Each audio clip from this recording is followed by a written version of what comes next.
What's up, guys, and welcome to Press A repeatedly. Justin Tomasello here with Chris Gold, Hi, everybody. and we are back. A new week, and it's freaking cold outside, man.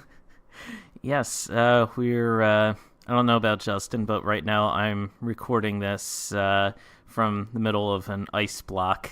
It just formed naturally around me in the surrounding temperatures, and yeah. Everyone else around me is in ice blocks, and it's horrible. Send help if you can. Now, you know about this about me, but I love the cold. In fact, my room is an ice dungeon. The heat does not work in my room, and I am 100% okay with that. I keep my window open just to keep it really chilly in here. But this morning, I came outside of my room and into the hallway and instantly felt the heat on, and it was almost like someone was pouring acid on my skin. I was like, what is this? See, that will never not be unusual to me. Just because I am very sensitive. I have very sensitive skin, so extreme heat and I mean, this isn't extreme cold, but heat, hot and cold bother me to a significant degree, and so it's just so chilly out. Even just going out briefly, I have to have a jacket on because it's just agony being outside when it's low 40s, high 30s. And I mean, right now, thankfully, the heater in my apartment works. I busted out the old electric blanket. I've got that set up on my bed. So I have many avenues to keep myself nice and toasty, which is great. But man, for those of you out there who do not know, Justin is not exaggerating. There is no hyperbole whatsoever with his love of the cold. I go over to his place, and you keep it, around 60 degrees or so? Yes. Which is very, very cold. You remain, to this day, the only person I remember a few years ago.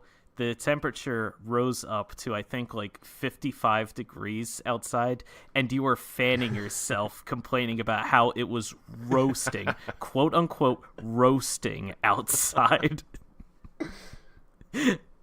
I will never forget. Yeah, you are a very, very warm-blooded individual. Yeah, I'm definitely a loser. And not just you, but your brother also enjoys the cold. I don't know to the same degree that you do, but you Tomasellos, you love your cold. Yeah, well, we grew up with it. We get it from my mom. Never has the heat on. She's always hot. We always have the screen door open or something during the winter. And my dad hates it. He gets so angry about it. But well, just because your mom did it doesn't mean that you have to as well. no, but I was raised in that environment, so I think I was conditioned to love the cold. I could never live that life. It's not for me. Yes, and I do not know how to segue this, but today's episode, we are going to talk about video game difficulty and the importance of it, or even if it's just maybe a little overrated. Right.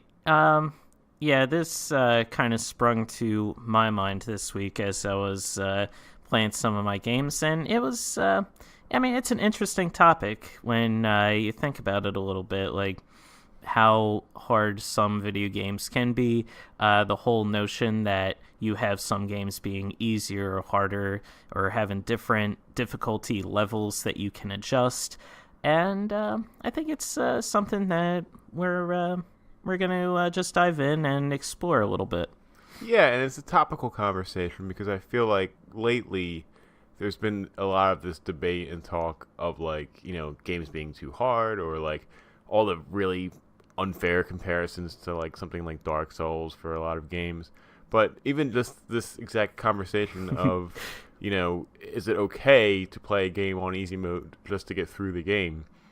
But we'll dive into all that later on. Right, we'll explore the dark souls of platformers, the dark souls of RPGs, the dark souls of action The RPGs. Dark Souls of a box of Yeah. 12 Dunkin' Donuts. Yep, this segue is really becoming the dark souls of segues here. So we should probably just move on. And I'll start with you, Justin.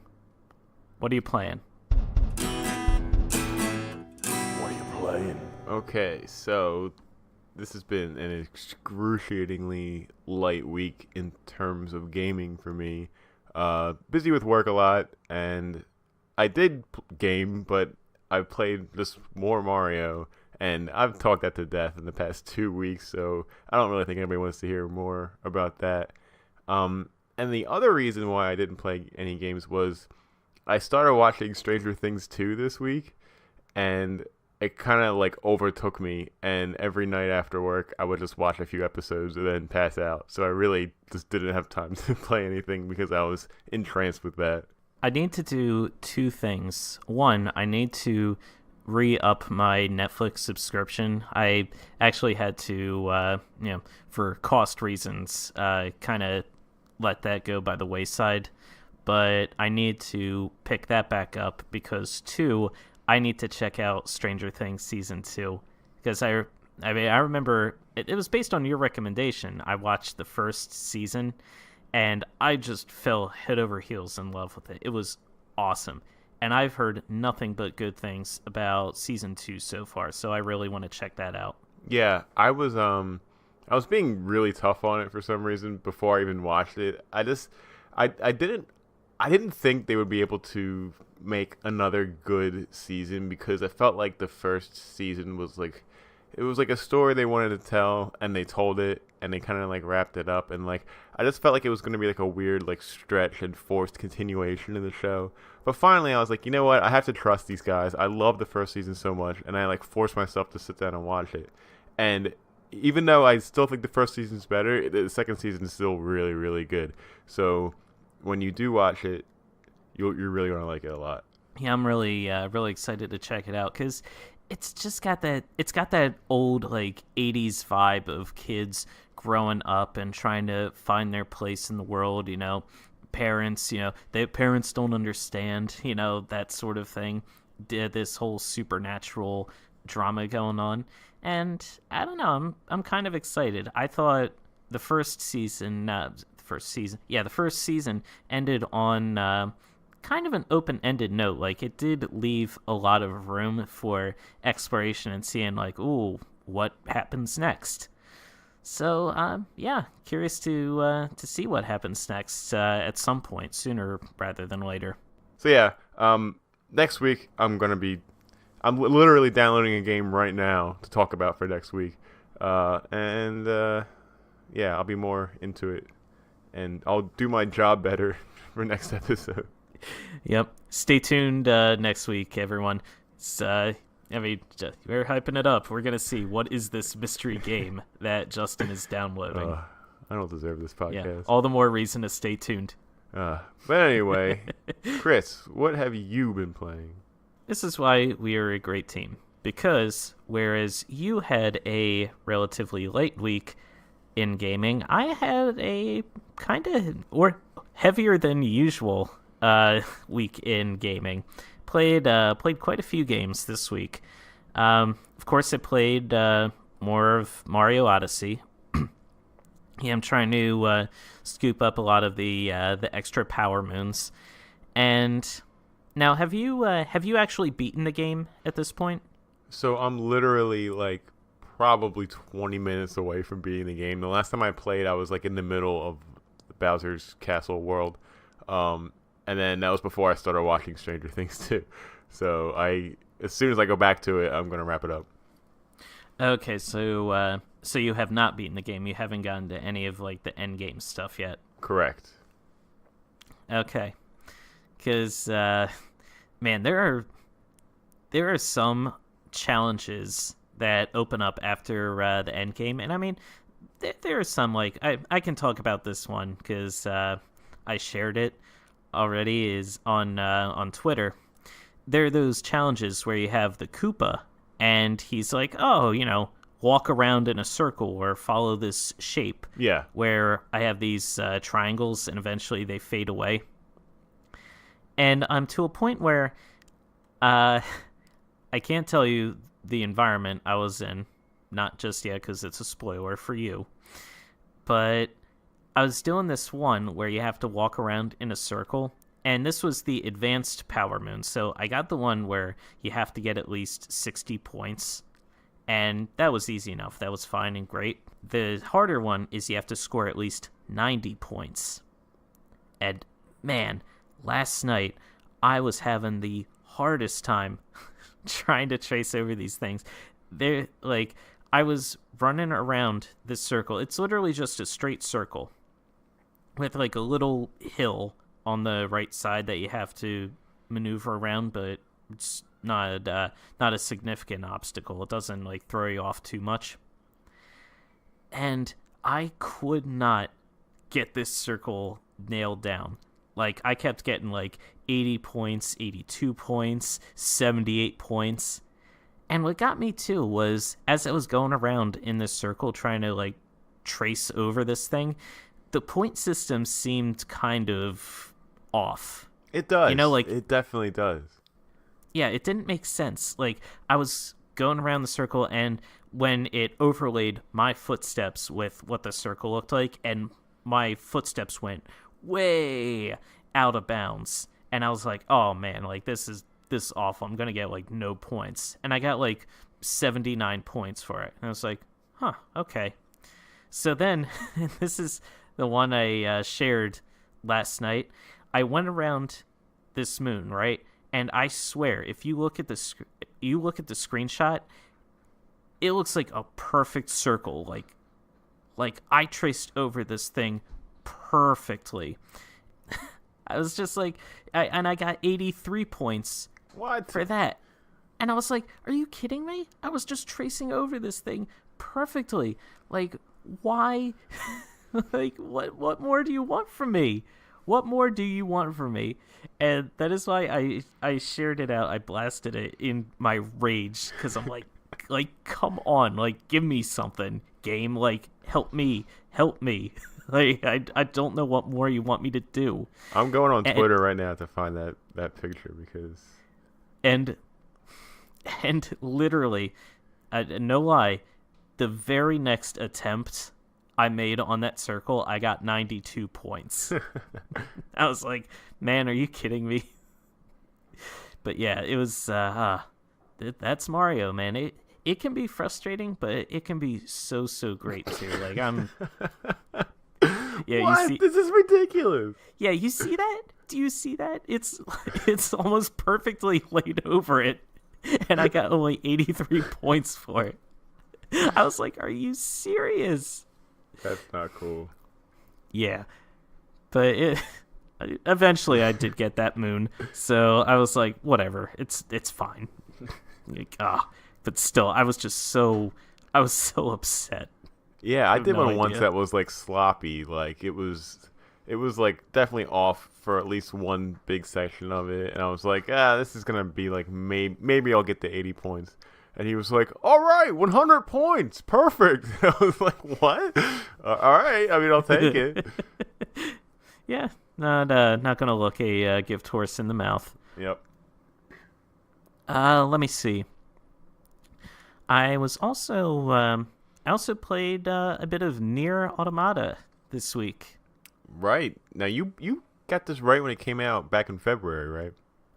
Yes, I got this when it first came out because I'd heard a lot of people praising it at the time, and I mean, it's still getting praise now. It's got a lot of Game of the Year buzz going for it. And I was like, it looks weird. In fact, like, we even briefly talked about it on the show, like in the first few episodes. And it was a really interesting game, but it was also really, really tough, especially for me, because it's an action RPG. So it's very similar to a game like Bayonetta, which makes sense because it's the same developer, Platinum Games. Yeah, it's developed by Platinum and published by Square Enix. Right. And it's pretty much the same playstyle. Like you're hacking and slashing, you're dodging around different enemies, and you also have a button. You also have a different button that you press where you have a little robot companion who floats along beside you, and he just fires an endless stream of bullets as you hold down the fire button. And the right stick, which also controls the camera, also aims where he's shooting. So it's a pretty interesting and complicated battle system where you can be fighting and slashing one enemy, but then you can actually have your robot friend shooting at another enemy who's off in the distance and weaken them a bit so that by the time you get to them and you start slashing away at them, you can finish them off a lot more quickly. And it's a beautiful game. Like the graphics in this game are really, really incredible. The character designs are really cool. The environments are awesome. But man, it is just really, really hard. That was like I had bounced off of it before because of how difficult I was finding, especially the tutorial of the game. And this game was actually, this experience is what inspired our topic for this week regarding game difficulty. Because, this is, I guess, tipping our hand a little bit for the end, but I was beating my head up against a wall trying to figure out this tutorial session in the very beginning. Because the game has it set up so that you, as the player, you are the main character. This android woman 2B, right? And when the game starts out, you are activated and you're sent down to Earth to complete a mission. And I mean, I just couldn't do it. And the game has it so that once you get past the tutorial, you unlock the option to save your game. But if you... We should mention that it's not like a normal tutorial. It's definitely weird that they do that. Yes, because you are, by proxy, supposed to be the android character 2B. The way the game explains it is that your consciousness exists within the shell of the body of 2B, but when you die as 2B, that shell is destroyed, and then your quote-unquote consciousness is transferred to a different shell that exists, and then it's sent down again to try again. And there are, once you beat that tutorial mission, then you unlock the ability to save later in the game, and you transfer your consciousness to these different servers, save points that are scattered throughout the world. Yeah, it's very interesting. It's a little bizarre, but it's still very, very cool. Like, I love how they're playing with those standard video game tropes a little bit. But it was the same issue I had months ago that I had this past week. I could not beat that tutorial. It was just too hard for me. I just was not good enough at normal difficulty. So what I did, at your suggestion, Justin, was I adjusted the difficulty down to easy mode. And with easy mode, the enemies obviously become easier to take out. And that button that you press to fire that endless stream of bullets, you have the option to toggle that so that if an enemy is nearby, it just automatically fires at them constantly, and you don't have to hold down the button. Like a turret. Pretty much, yeah. So once an enemy is in sight and you lock onto them, it will just start firing a stream of bullets, and all you have to worry about then is just dodging, hacking, and slashing. So that's what I did, and I just buzzed straight through that tutorial like it was nothing. I was like, oh, finally. So I unlocked the ability to save. The world opened up for me because after that point, Yeah. it becomes an open world RPG a little bit. And you have different missions and side quests that you can complete for different characters, and it's really cool. Like I am having fun with the game. Even it is bizarre. Like it is really really out there. But I think you like have to expect and understand that's what you're gonna get when you start playing this game. yeah, it's something that you have to just kind of accept and be like, okay, game, this is what you're giving me. Okay, all right, yeah, let's just roll with it. But I really like it. It's really you can tell it's got layers to it.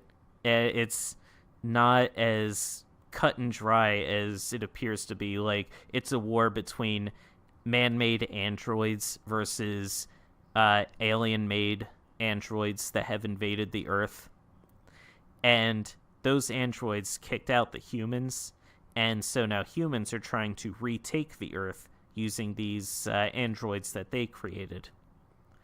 I mean, even then, that's the surface level explanation, so that's a little complex. Yeah. But there's clearly something deeper going on here. I don't want to spoil anything or make mention of anything, but I just completed this one major story mission that took place in the desert, and it was really, really weird.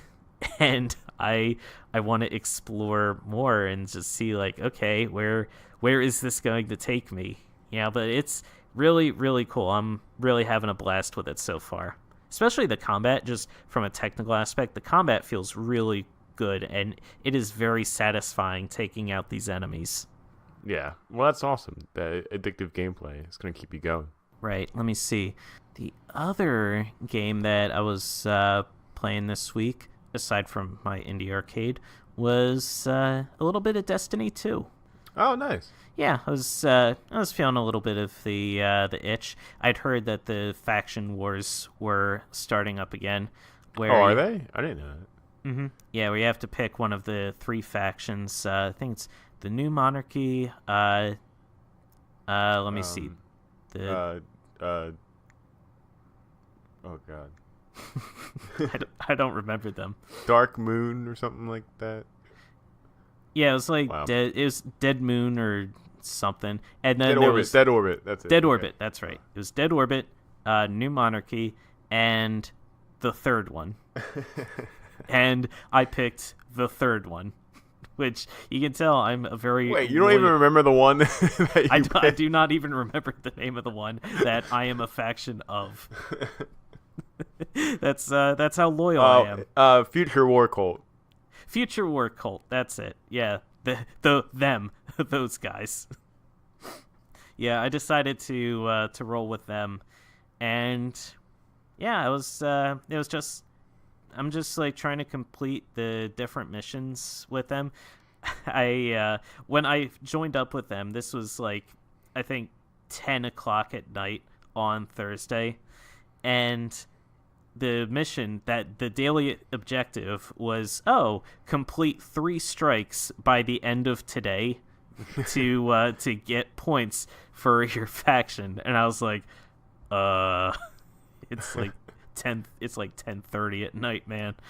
So I did 1 strike with these 2 random people who were assigned to me, and we got to the end of it was just so it was very challenging because we died like 3 times trying to take out the end boss of the strike.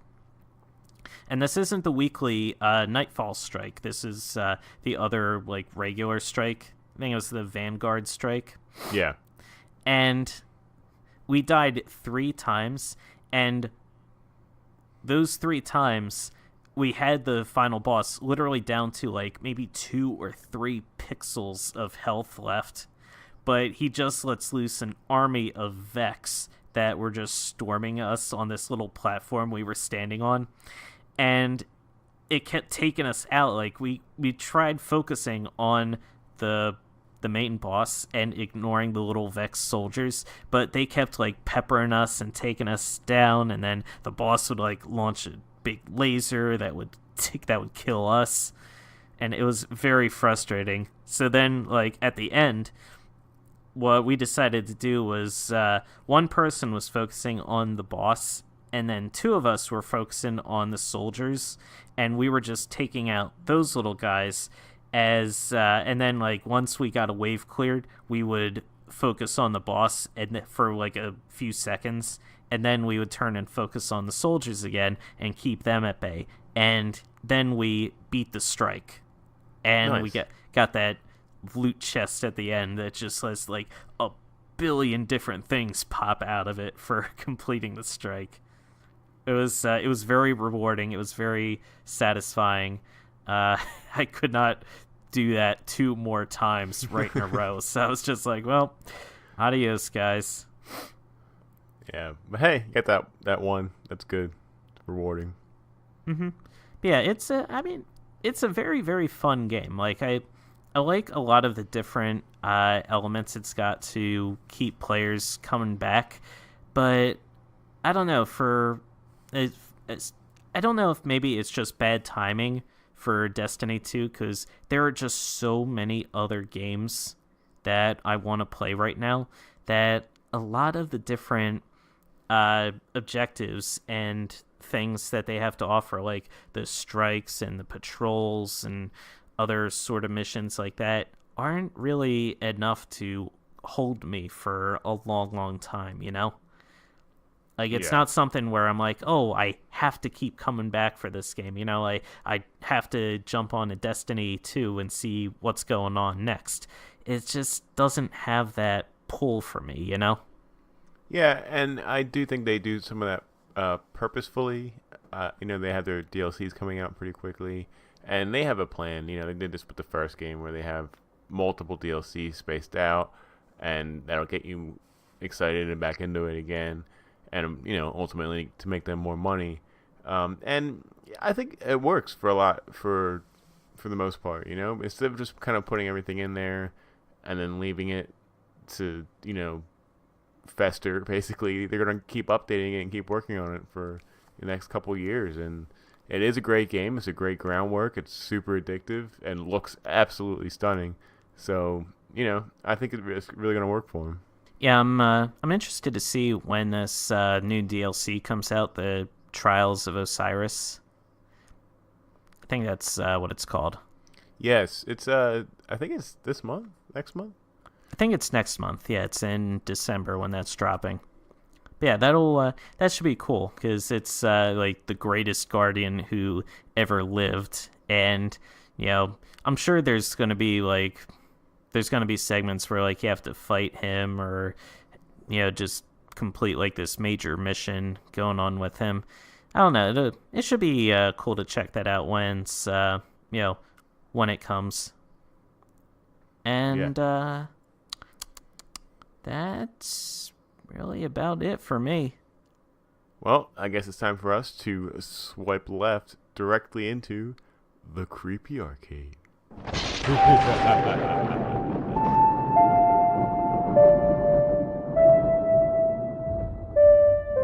The creepy arcade. If you remember last week, I gave Chris the game Creepy Castle to play.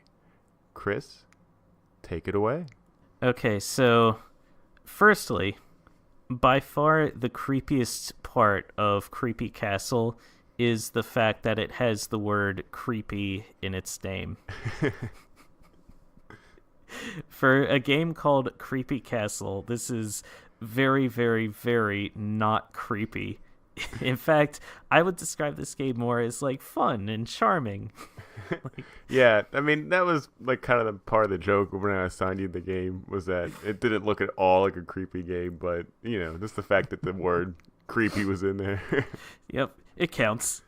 But yeah, it was it man, it really is a fun game. Like I am really enjoying the time that I had spent with Creepy Castle. Yeah. Yeah, it was developed, I think it was Nicholas Inc. It's like Nicalis, and it's just really well done. Like it's got the pixel art style to it, and it's got a limited color palette. So different environments, like it's on a black background, and your character named Moth is exploring this castle, and you have to stop this evil plan that this evil knight, I think, is I forget what exactly his name is. It's like it's I think it's like dark. I think it's like Darwood or something like that. Something evil sounding. Okay. And his evil plan is basically the idea that there are too many negative emotions in this world, like grief and suffering and sadness. And his solution to that is to create a world where there are no emotions. So he's creating this device that sucks the emotions like fear and similar such emotions out of different individuals, and eventually the world is just going to become bland and emotionless. So So he's a bad guy that thinks he's doing like a right thing because he doesn't want people to suffer these feelings. But correct. okay, Yes. that's pretty cool. Yeah, it's I love a good villain with noble intentions. Yeah, noble intentions but bad execution. That yeah, that to me is always much more interesting than just a standard like I'm going to conquer the world type villain. Yeah, Those types are always very bland and forgettable to me. definitely. And the gameplay is really interesting. So you're Moth, right? And you go into this world, and it reminds you a lot of like an old, like almost like a Game Boy game, but with a better color palette. It's not on that green tint that the old Game Boy games used to be on. Yeah, that split pea soup color. Yes, exactly. Yeah, it's got a black background. The initial stages of the castle are yellow, and then eventually it kind of morphs into like there's a mauve color, and then there's a green color, and these are all represent different stages of the game. Did it look like when you played Slime Son a couple weeks ago? It kind of reminded me of that. The graphics in Slime Son I felt like were stronger than what they are in Creepy Castle, and that's not to say that Creepy Castle's graphics aren't good. I mean, they both use pixel art, but I felt like there was more detail in Slime Sons versus what you find in Creepy Castle. Got it. But I felt like it still works for a game like Creepy Castle, especially like the sprites are a little bit bigger. The way it works is you're kind of move to the right, you move to the left, and you have pretty much free reign to explore as much of the castle as you can. And there are different treasure chests and enemies lying around, and the treasure chests will give you certain food. They may have keys inside the chests themselves, which will unlock locked doors, which impede your progress. So you go around and you explore this castle, and it's very basic. So like if you're holding left, you just go to the left. You automatically go up and down stairs. You climb up and down ladders, and you just explore a lot of these different areas. And as you go through the game, there are also these tomes that are littered throughout the castle.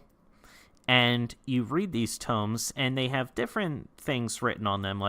There are instructions for how to fight different enemies, or the history of this one particular room.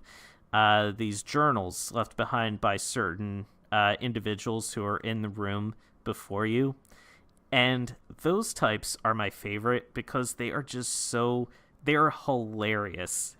They are so well written and just so silly. Like, it's just funny. Like, there was one tutorial that I read where it was talking about when you find a piece of food, and to heal yourself, you need to eat the food.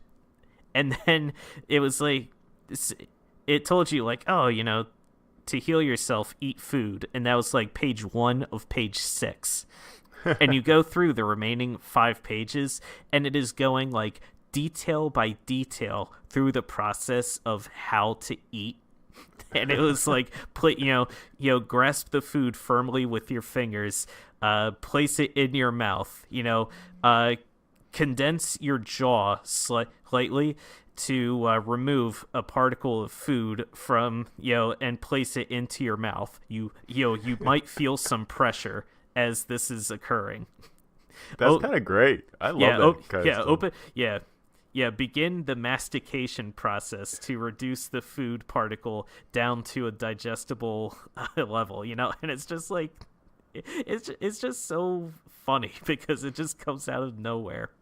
You know what that reminds me of? Remember that WarioWare game for the Wii?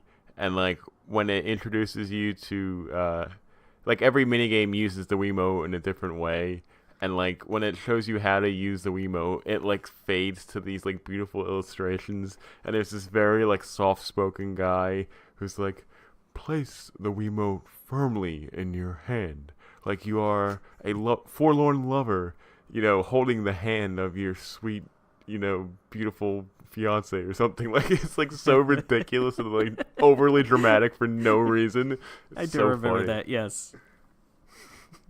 Yeah, it's very similar to that. And then there's like this one series of rooms where like there were people, like each person was complaining, like one person was chiseling bad poetry on a tablet, and he was writing like, oh, like the person next door is always like yelling about something or other. I don't know, but at least it's not as bad as this other person who has like parts of the ceiling dropping on him.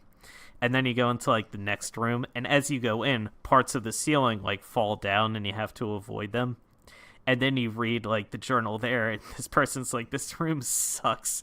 Like, every time I come in here, the ceiling is like crumbling and falling down around me. It's like, but hey, it's all right. At least I'm not the guy in the other room who has to listen to that moron recite bad poetry all the time. It's just so very, very clever and fun and funny. And now the combat of the game, that's where things kind of get interesting, because you go up to an enemy and you just hit the attack button, and you pretty much go back and forth, attacking each other, like I attack, he attacks, etc. And your life system is similar to Zelda, where you have a bunch of hearts, and when you eat food, like if your hearts get lower, different foods replenish a certain number of hearts. And your enemies usually have a much lower number of hearts, say like maybe 2 or 1 or 2. Boss enemies, they have like 5 or 6 hearts to them. And there are different mechanics that spring up at random with different characters. Say like there's a duel that pops up where a new screen will pop up where you are on one far side of the room and your enemy's on the other far side, and you have to wait for the attack button to pop up in the middle. Once it does, you have to hit it immediately to win the duel with your opponent. And if you do that, then it takes away a heart from your opponent. but if you lose it, then you're the one who loses the heart. Okay. And that happens at random. There are other games where like your enemy might like pick you up and like hold you in like a giant bear hug, so you have to hit like the left and right buttons as fast as you can to try to break out of it. Because if you don't, then you're gonna take damage for as long as you're held in this move. And it's just really cool, and it keeps you on your toes, even though it's very simple in its design, because it's just at random whenever these little mini games pop up. So you have to always be ready. Okay, is this the duel? Is this the struggling mini game? Is this one where I have to like hover over a certain card or whatever and attack that? It has a wide variety of different things that you can do in its combat, and it is very clever, and it is a whole lot of fun, I gotta say. You know what? A cheeky, witty, pixel art indie RPG with a intricate and innovative battle system sounds a lot like Undertale. It does sound a lot like Undertale. I mean, there may be some influence there, but I feel like this game definitely does enough different on its own that it stands out from a game like Undertale. Because I mean, Undertale had its little mini bullet hell type of battle system that it had going on, and it that in and of itself was unique. Whereas like with Creepy Castle, I feel like it's a little bit more straightforward in that, you know, it's kind of more back and forth, because Right. the way it's set up there, you're guaranteed to take some damage from your enemies. Like unless it's a weaker enemy and you've got a strong enough weapon that you can take them out in one hit. Definitely recommend it. Really think this is something that would be up your alley, Justin. So I recommend you give it a shot too at some Yeah, point. it looks awesome. I do love the aesthetic. So I will add it to the other thousands of games that I said looks awesome and that I love and that I will play that I haven't even touched yet. Yes. Well, the next I know the next game that you're going to be playing. Oh yeah. So we are officially out of the creepy arcade and returning back to the indie arcade. Yes, this is we're officially in indie arcade season again. And despite that, I'm going to do for you, Justin, what you did for me this past week. Since you gave me a game that, from its title, sounded like it was going to be really creepy and horror-driven, but it actually wasn't. Okay. So I'm going to do the same thing for you, and I am going to give you, Justin, the game Night Terrors. This is a game that is currently out on the Nintendo Switch and on Steam. All right, so Night Terrors, a blood-curdling, demon-slashing dash of death. Night Terrors goes straight for the jugular. It's a lurid mashup of side-scrolling gameplay styles in endless, procedurally generated levels. Once you're hooked, the game keeps pulling you back in to increase your high score and unlock more features. So, the way the game works is it's an endless runner, and you just have to fly through, run through, and basically just defeat all the enemies that come within your path. Yeah, this looks awesome. I love the pixel art. It's like really good Super Nintendo style graphics. If this is on Switch, I'm totally getting it on Switch. It looks like a perfect portable game. Yeah, it looks like a perfect game to take with you on the go. So I definitely recommend going with them there. Ah, awesome. Yeah, it's really cool. All right, I will Yep. totally be having Night Terrors while playing Night Terrors this week. Perfect. And what's cool too is this also is related to the creepy arcade game I just finished, because it is published, not developed, but published by the same people who developed Creepy Castle Oh, that's true. Yep, Nicholas Inc. Also, Creepy Castle came out on Halloween of last year, and Night Terrors came out on Halloween of this year. Uh, quick correction. The developer for Creepy Castle is Doptera. Nicholas is the publisher for both Night Terrors and Creepy Castle. Got you. Yeah, so definitely wanted to clear that up. Yeah, Nicholas is the developer of The Binding of Isaac Rebirth. Oh, that's right. And now you know. Awesome. The more you know. All right, well, what do you say we take a quick break? And when we come back, we will jump right into our discussion on the difficulty of difficulty. Sounds good to me.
Welcome back. It's time for Chris and I to talk a bit about difficulty in games and basically the whole stigma that kind of developed over the years of you're not like a good gamer unless you beat it on a higher difficulty, or like the tiers of things of which you beat it on determine like your skill level. A lot of weird misconceptions basically on difficulty rankings of games, and are they overblown? Why are they overblown? And basically, what are the reasons that they even exist in the first place?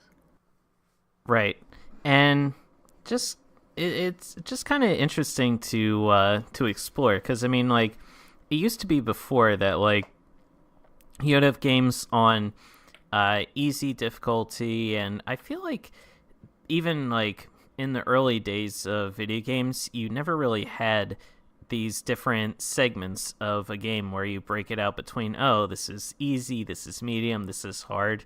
The game just was, and you either like could beat it or you couldn't. And most games were ordinarily structured in such a way where you could beat a lot of the earlier levels, but then it just slowly ramped up the difficulty a bit and increased the challenge until you were doing things that like you didn't think you possibly could do in the later stages of the game. Yeah, I feel like the perfect the perfect and obvious example of this I think are the Mario games, especially in the early going, because they were specifically designed with that purpose in mind, where you start out and it's like, oh, this is nice and easy, it's accessible, anyone can jump in and beat these early levels. But then, I mean, you get to some of these levels towards the end of the game, and it's like, oh my god, like there's like a million things flying at you. You've only got like these 2 or 3 platforms that are only like as big as you, and when you jump on them, they only exist for like a couple seconds before they start falling down, and it's like, oh god. Like, It's funny that you said that about how earlier, like, it felt that games didn't really have an option of what difficulty to pick. It kind of just was what it was.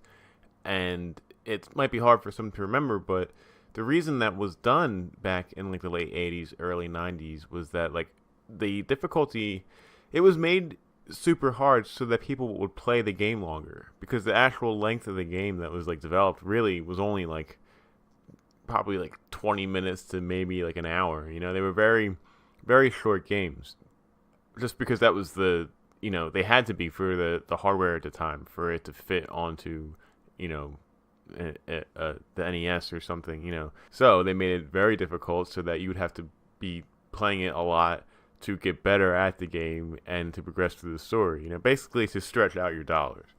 And a lot of things people forget too is, especially because nowadays, right? If we go back right now, if we had an NES Classic here and we started playing The Legend of Zelda 2, you know, Link's or Yeah, Zelda 2, The The Adventure of Adventure of Link. Link. Oh Yeah. boy, that game. Oh man. Now, a lot of it we would think immediately is like, how the hell are you supposed to know where to go and what to do? This is bullshit. This is ridiculous. But a lot of people forget that back then, the video game manual wasn't just like an instruction booklet of how to play the game. There was also hints and tips and like secrets in the manual. You were supposed to read the entire manual as you were playing. A lot of manuals included notes sections in the back of the manual so that as you discovered secrets and notes and things that you thought were important, you could just kind of jot them down back there. And not just manuals, but also there was the idea of you were supposed to go like out on the playground with your friends and each kind of talk about your own experiences. I know this is one of the things that Shigeru Miyamoto loved the most was the idea of people discovering things on their own and then sharing it with their friends, and then their friends would go home and try and uncover that thing too. And then when they uncovered their own personal thing, they would kind of spread it through the playground, and like people would kind of work on the game together, figuring stuff out together. And when you look at it that way, it's really cool. Even though it is kind of absurd, some of the things like burning like a specific bush in the original Legend of Zelda, like stuff that's really just bonkers to find out. But if someone does find that out and then can like kind of spread the word to everybody, it's kind of a really cool idea. Right. And I mean, it's just a different world anymore. Like back then, you could go on the playground and talk to a bunch of kids and figure out, hey, how did we beat this one part? But I mean, nowadays, you go on the playground and you try to talk to a bunch of kids, you get in trouble. I mean, it's like it's just a completely different world anymore. I don't know. All right, well, maybe we should preface that you should still be a kid if you're talking to kids on the playground. Yes, that's a really excellent point. But yeah, it's I mean, even then, like the challenge of something like the original Legend of Zelda, it was, you're right, knowing what to do exactly, but still, you as the player were still expected to pull off that move or to know what to do. Like, just knowing, okay, which bush do I need to burn? Okay, and I mean, you just burn that bush. I mean, that's still easy enough. Like in terms of the actual like gameplay itself, like there was still a challenge to it, but once you figured out, like you had to like solve a puzzle as a part of the challenge, and once you solved that puzzle, a lot of the challenge was kind of removed, except for those the dark nuts, the knights. Those are God, still really annoying and awful to fight, regardless of the fact that if you know how to beat them. Yeah, and a lot of the gameplay back then was a lot of pattern recognition and understanding bosses' moves and how to counter them and how to strategize best to defeat them. And a lot of games still have that now. Most specifically, a very recent game of Cuphead. The entire game is based on that idea of you're supposed to die a bunch of times fighting the bosses because you're learning the timing of their attacks and how they work and how to best avoid them and just kind of getting better at reacting quicker. and shaping yourself. Basically, your difficulty is kind of being formed on your own just by playing it more.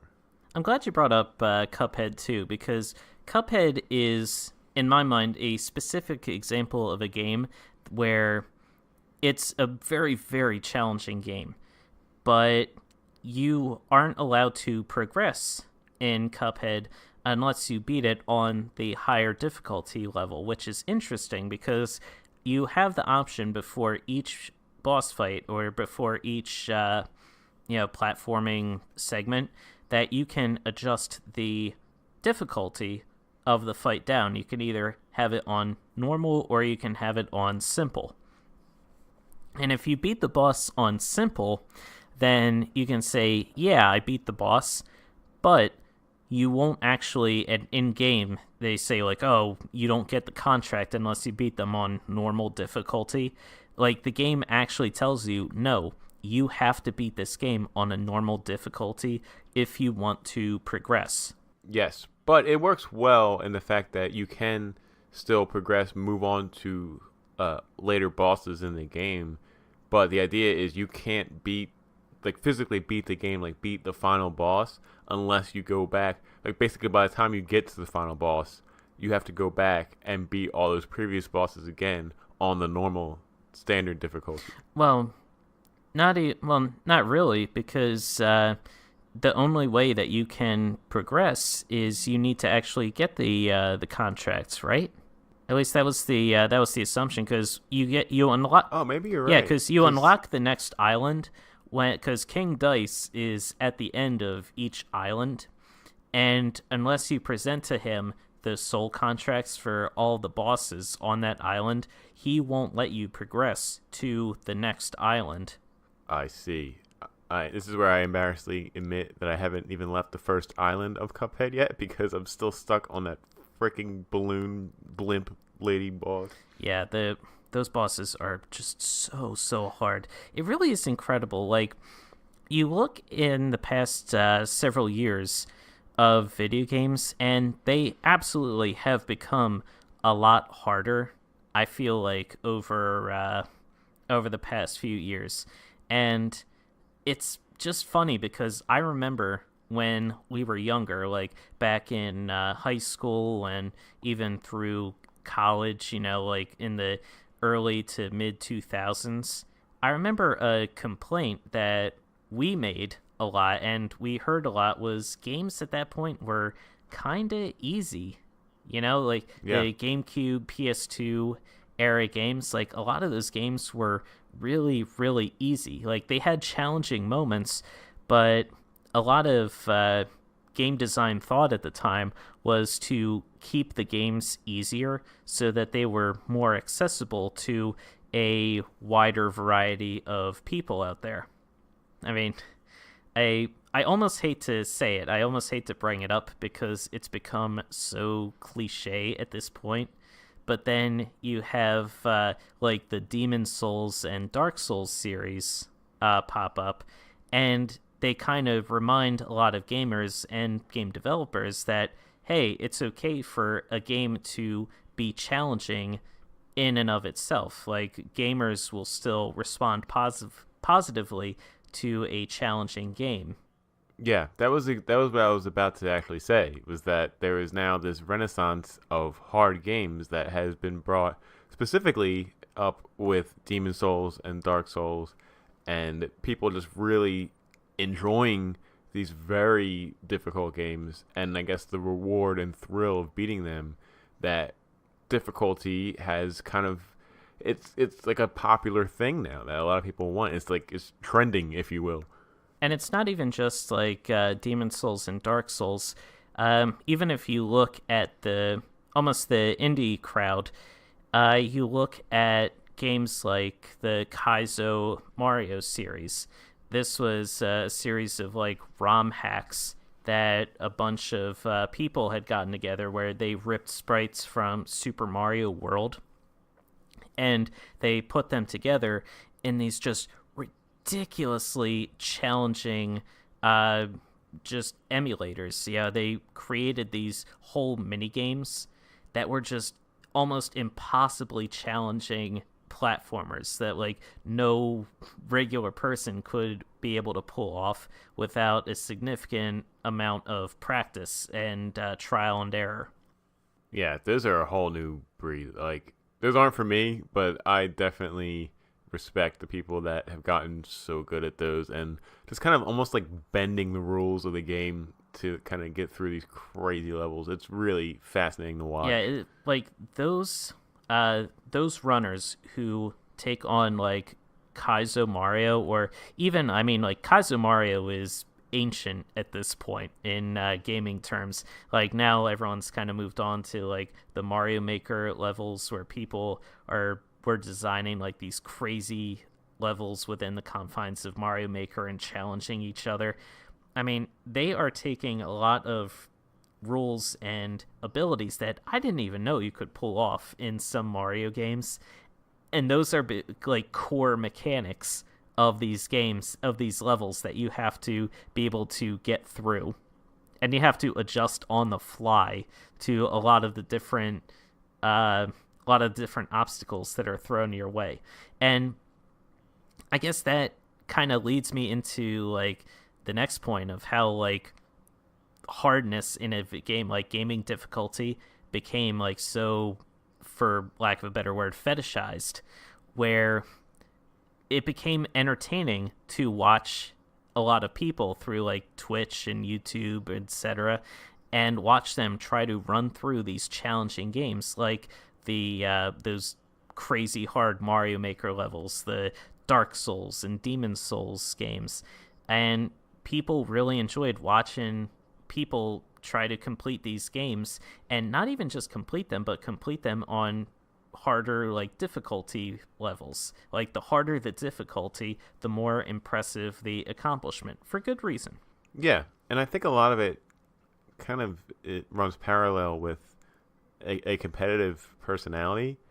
A lot of people like to do these ridiculously hard things, almost to, rightfully so, gloat and brag and be like, "Hey, look, I did this. Can you do it?" You know, and just kind of be the very best. You know, to quote the Pokemon theme song. Yep, be the very best, like no one ever was. To catch them is my real test. To train them is my cause. Yeah, but I think a lot of people take a lot of pride in like, and you know, again, rightfully so. Like some of the stuff that they do is, I watch it and I almost can't. It's like my eyes are playing tricks on me. I almost can't believe some of the wild stuff they do, especially in those Kaizo Marios. If you've never seen them, just Google some on YouTube. They are, I. It's literally like a mastery of the game. I can't even think of how many hours people would spend just to get through even one level. Yeah, it really is insane, and to see someone actually beat one of those levels is really, really impressive.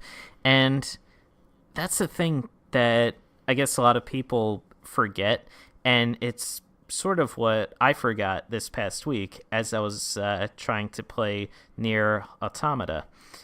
It was because I was playing the game and I was trying to beat it on it was normal difficulty, and I just couldn't do it. I just did not have the skill necessary to beat the game.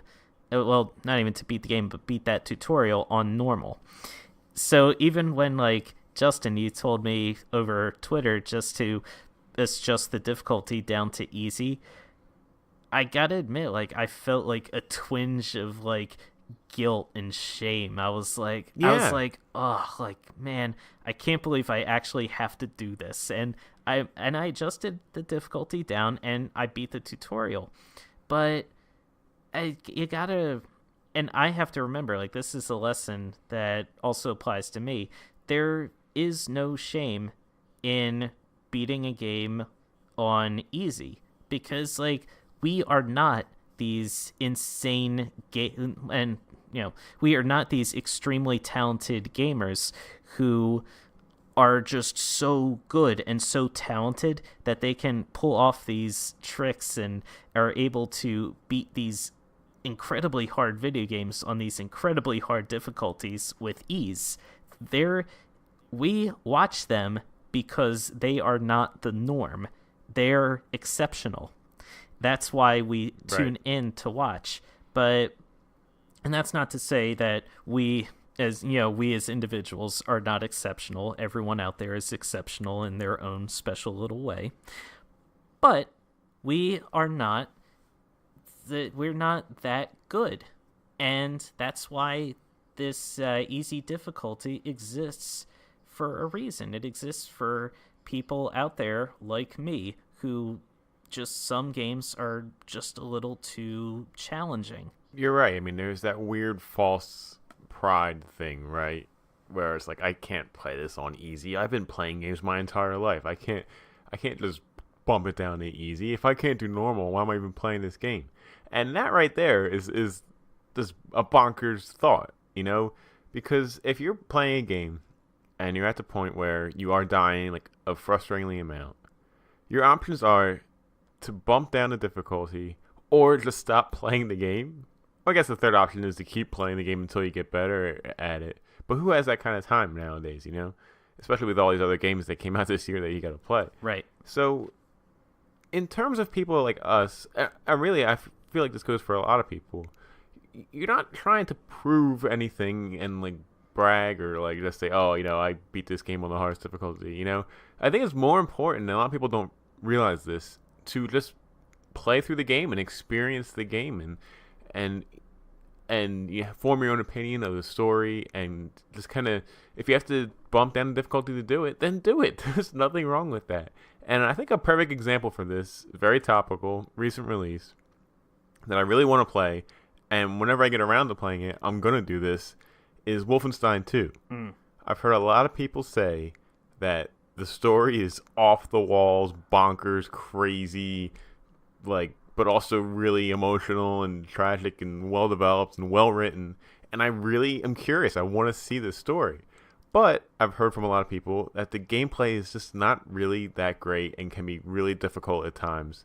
And if my purpose is kind of just to, mostly for the story, I'm going to bump it down to easy and kind of blast through it on easy.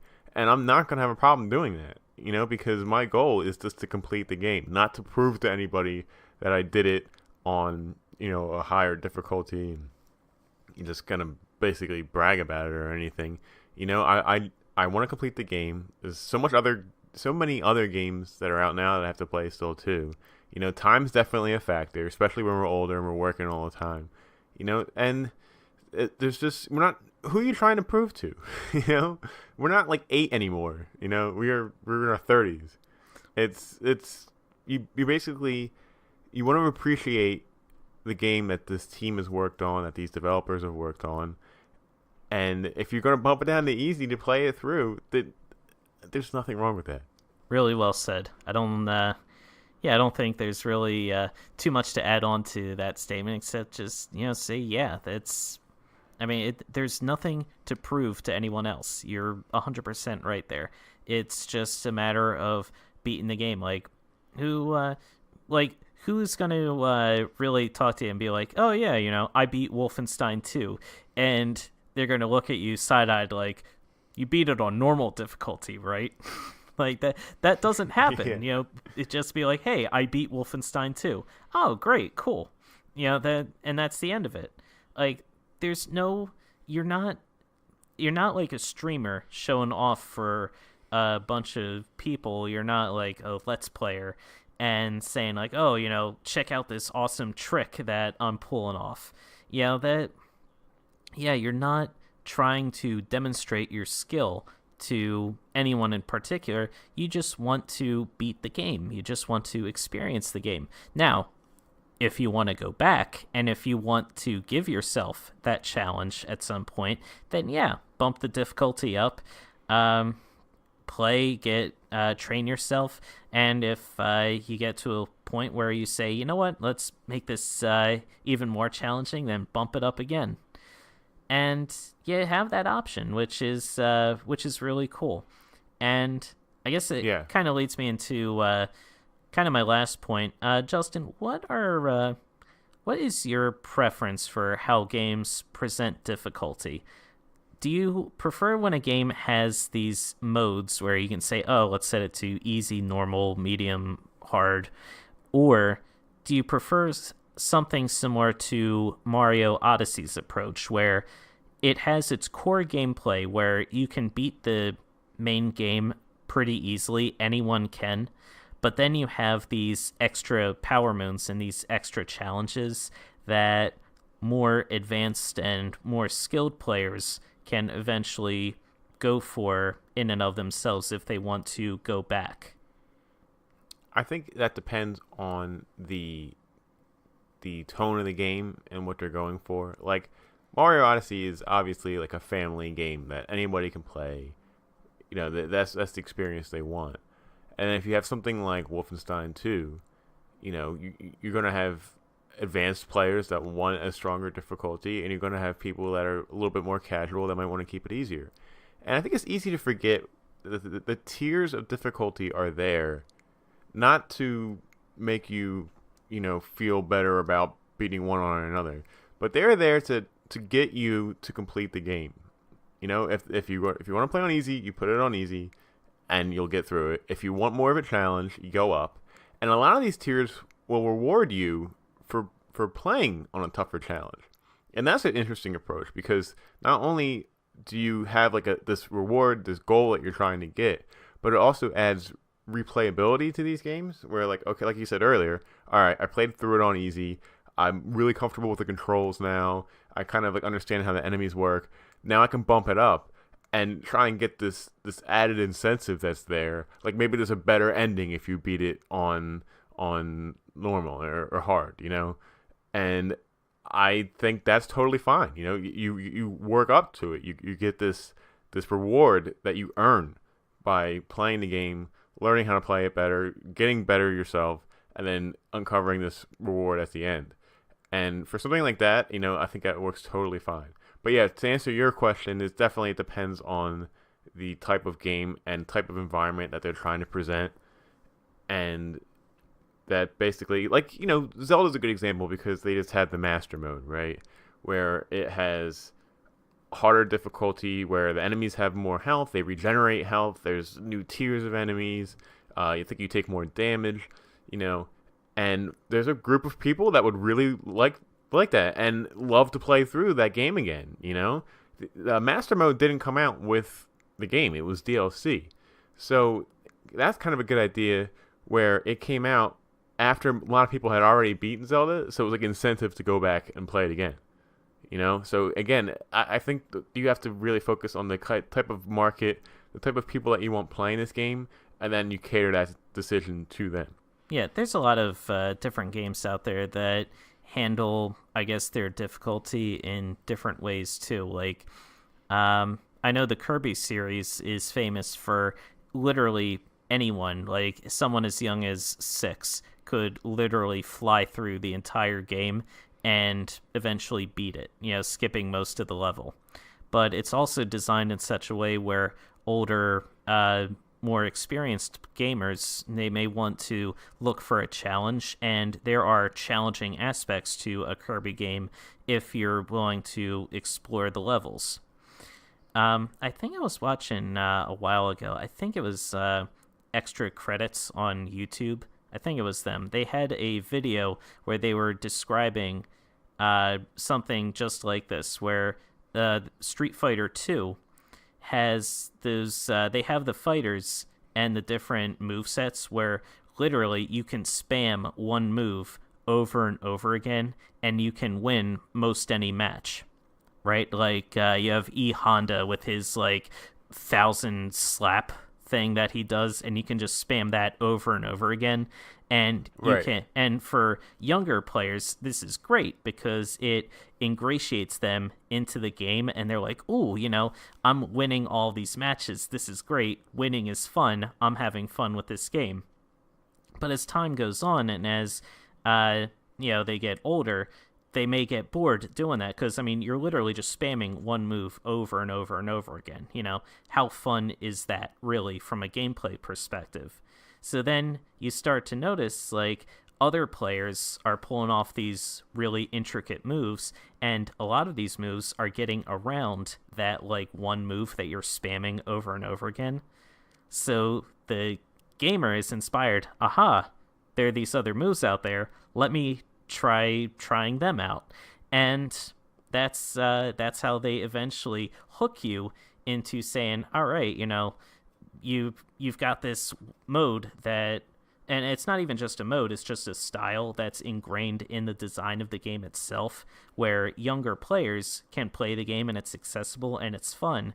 But then eventually there is this deeper design to the game, where if you want the challenge, if you want to pull off these cool moves and really show off your skill, then that's there too, if you're willing to put in the time and train yourself to pull off these moves. Yeah, absolutely. And I think a lot of it is there for it. It's all like a teaching experience, You're learning the mechanics, and if you it's another thing too, is preference of the game. If you like the game a lot, you're going to keep playing it. If you don't like the game, it doesn't matter what difficulty it's on, you're not going to keep playing it.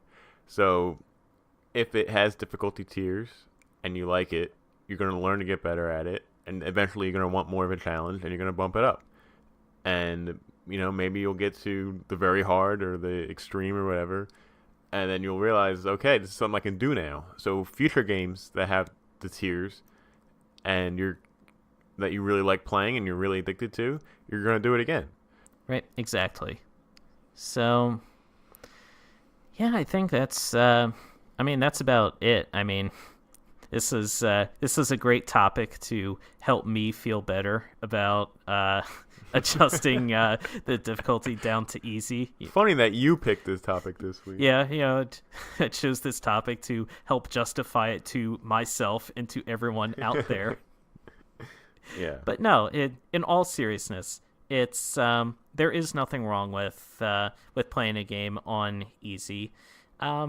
Yeah, and if you want that challenge, then yeah, there's always the option to go for the more challenging modes or to bump the difficulty up. There's nothing wrong with it. You're just, ultimately you're just playing a game and you want to have fun with it. Yeah.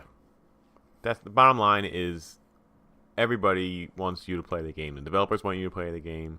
You should want yourself to play the game because you spent money on it. So do it the best way. That's the best suited for you. You own the game. You can play however you want. Exactly. But yeah, good topical conversation. Quickly, a shout out to Zool, our good buddy. Just had his 30th birthday this weekend. 30 years of Zool. It's really flown by so fast, hasn't it? Yeah, 30 miserable years. 30 awful, wretched, stinky years in the darkness with no hope. Zool is one of our best friends and one of the best supporters of this pod, and we wish him all the best. And speaking of him, he is the first person to fill out his form for our Game of the Year ranking. Yes, that is true. Zool was, I think, he was the first person to actually leave a review for our show. He was the first person to submit a Game of the Year ballot for us. Zool is probably the closest thing we have to a super fan at this point. So, yeah. Yeah, he's got all the t-shirts. He has the Justin and Chris plushies. Yep. Yeah, on sale today. No, there is nothing on sale right now. I wish we had plushies. I would totally buy myself as a plushie. I would absolutely buy you as a plushie as well. Stick needles in it. Just like beat you in my room. Just like, just whack you against the bedpost. I wake up with all these bruises. How did this happen? But yeah, so yeah, Zool is not just the first person to submit his Game of the Year ballot. He's currently the only person to submit his Game of the Year ballot. So no pressure on anyone. There's still plenty of time. Balloting ends November 30th. As of today, it is as we're recording this, the 12th. when this goes live. It'll be the 13th, so plenty of time. No rush, not pressuring anyone. Just play more games. Just putting it out there that Zool was first. Bravo to Zool. And happy birthday, of course. Yes. He'll get a bonus salmon in the mailbox. To go with the usual salmon that we mail him each week. Yeah. All right. UPS really hates those. Yeah, well, you know what? They deserve it. Let's say we wrap it up. Sounds good. That about wraps it up for this week. Remember, Press A repeatedly posts new episodes Mondays on iTunes, Google Play, and Podbean. If you like what you hear, please take a moment to rate and review the show, or tell your friends about us. It helps other people find the podcast and will really help us grow. And thank you to all who have rated, reviewed, and subscribed so far. We love you. You can follow us on our Facebook page and on Instagram at Press A Repeatedly. We're also on Twitter at Press A Repeatedly. Justin is at Oaf7724. I'm at Cgold113. You can email us any questions or comments at parpodcast@gmail.com. That's all for this episode. Justin and Chris signing off. And remember, to destroy an unending wave of killer robots for the glory of mankind, press A repeatedly.